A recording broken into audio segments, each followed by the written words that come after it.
یا سمیع یا بصیر۔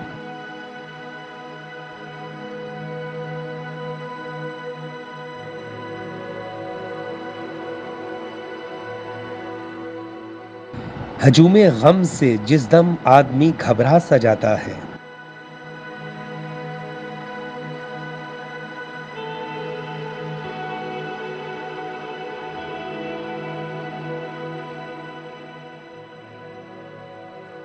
تو ایسے میں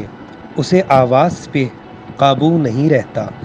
وہ اتنے زور سے فریاد کرتا، چیختا اور بلبلاتا ہے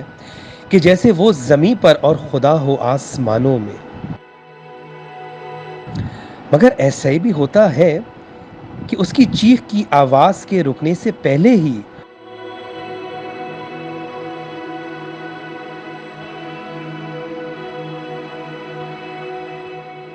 خدا کچھ اس قدر نزدیک سے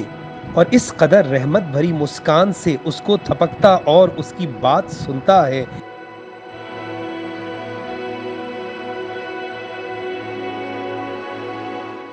کہ فریادی کو اپنی چیخ کی شدت،